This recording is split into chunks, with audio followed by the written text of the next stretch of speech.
दोस्तों नमस्कार। दोस्तों 4-5 दिन पहले एक खबर आई थी कि बीएसएनएल जो है अपनी 3G सेवाएं बंद करने वाला है और उन सेवाओं के विकल्प में वो 4G सेवाएं देने वाले हैं।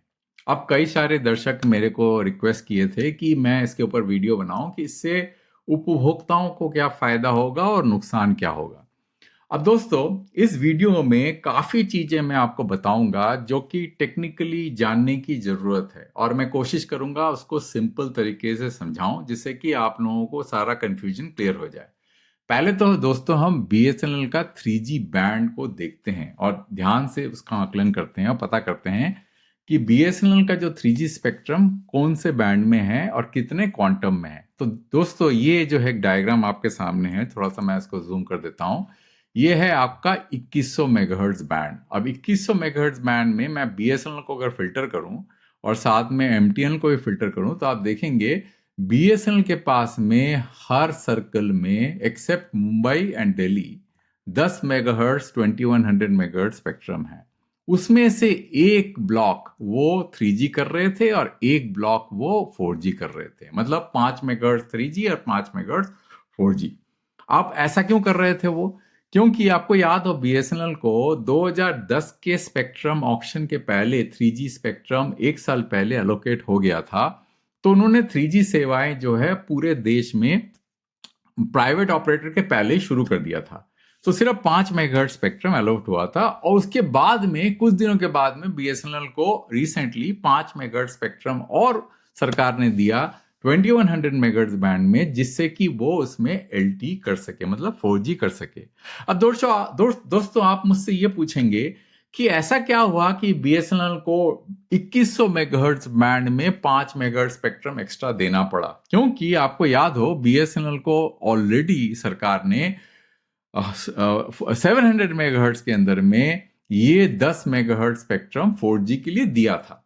अब दोस्तों दिक्कत क्या है दोस्तों कि ये जो 4G के लिए जो स्पेक्ट्रम दिया था बीएसएनएल को 700 मेगाहर्ट्ज बैंड में, ये सिर्फ जो है नए डिवाइसेस सपोर्ट करते हैं, क्योंकि ये जो 700 मेगाहर्ट्ज बैंड नया है और इसमें मेनली 5G सर्विसेज ही लॉन्च हुआ है। तो बीएसएनएल इसमें 4G कर रहा है, तो बीएसएनएल के 4G सर्विसेज को इस्तेमाल करने के लिए आपको एक नया डिवाइस खरीदना पड़ेगा, क्योंकि जो लीगेसी 4G डिवाइसेस हैं वो सिर्फ 2100 मेगाहर्ट्ज सपोर्ट करती हैं। अब 2100 मेगाहर्ट्ज स्पेक्ट्रम में क्योंकि बीएसएनएल के पास 5 मेगाहर्ट्ज स्पेक्ट्रम था और 5 मेगाहर्ट्ज स्पेक्ट्रम उनको एक्स्ट्रा दिया सरकार ने, तो बीएसएनएल ने 5 मेगाहर्ट्ज स्पेक्ट्रम के अंदर में 4G किया। और इसलिए किया क्योंकि उनके जो लीगेसी उपभोक्ता हैं, जो जिनके पास में नए 4G डिवाइसेस नहीं हैं, वो भी 4G सेवाएं इस्तेमाल कर सकें। इसीलिए जो है बीएसएनएल ने दोनों में 4G किया, 2100 मेगाहर्ट्ज बैंड में जो कि 5 मेगाहर्ट्ज उनको एक्स्ट्रा मिला था, बाद में 3G जो है उन्होंने ऑलरेडी डिप्लॉय कर दिया था 5 मेगाहर्ट्ज में, और 700 मेगाहर्ट्ज स्पेक्ट्रम जो कि 10 मेगाहर्ट्ज उनको एलोकेट किया था, उसके अंदर में नए डिवाइसेस जो उपभोक्ता हों जिनके पास में नए फोन हैं वो इसमें 700 मेगाहर्ट्ज में 4G ले सकते हैं, और जो पुराने वाले जो डिवाइसेस हैं, जो लीगेसी डिवाइस जिसे वो कहते हैं, वो सिर्फ 2100 मेगाहर्ट्ज में ऑपरेट करेंगे। अब दोस्तों 2100 मेगाहर्ट्ज के अंदर में 5 मेगाहर्ट्ज होने के कारण सिर्फ 4G में, और उसका कवरेज कम होने के कारण 700 मेगाहर्ट्ज में, उपभोक्ताओं को बड़ी तकलीफ हो रही थी जो कि लीगेसी डिवाइसेस यूज कर रहे थे। जो पुराने डिवाइसेस हैं उनको स्पीड नहीं मिल रही थी और ना उनको कवरेज मिल रहा था। इसीलिए दोस्तों बीएसएनएल ने डिसाइड किया कि वो 5 मेगाहर्ट्ज का जो स्पेक्ट्रम है जिसमें उन्होंने 3G कर रखा है, उसको बंद करके 10 मेगाहर्ट्ज पूरा 4G करेंगे। अब इस पे क्या होगा कि 4G जो लीगेसी डिवाइसेस थे दोस्तों, उसके अंदर में 5 मेगाहर्ट्ज से बढ़ के अब वो 10 मेगाहर्ट्ज स्पेक्ट्रम इस्तेमाल कर सकते हैं। इससे उनकी कैपेसिटी बढ़ जाएगी।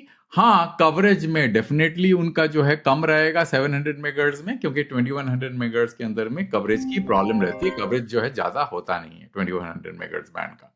तो इसीलिए बीएसएनएल ने ये डिसाइड किया। तो नेट इस वीडियो में अभी इतना ही समझ लेते हैं कि बीएसएनएल जो है 2100 मेगाहर्ट्ज बैंड में 3G बंद क्यों कर रहा है और 2100 मेगाहर्ट्ज बैंड के अंदर में 4G क्यों लॉन्च कर रहा है। टू समराइज मैं कर देता हूं आज वीडियो में।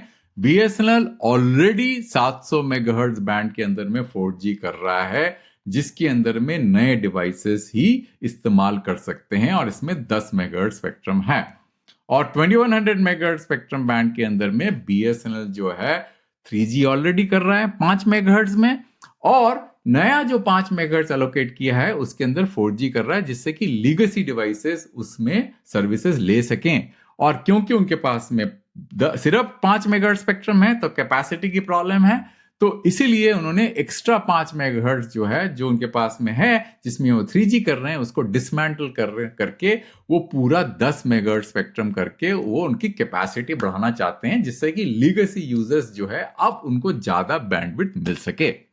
अब इससे नुकसान क्या होगा कि जो 3G के उपभोक्ता हैं जो BSNL के 3G सर्विसेज यूज कर रहे हैं उनको हैंडसेट चेंज करना पड़ेगा। जब तक वो हैंडसेट चेंज नहीं करेंगे तब तक जो है वो BSNL का 3G services 4G services 2100 megahertz band में इस्तेमाल नहीं कर सकते।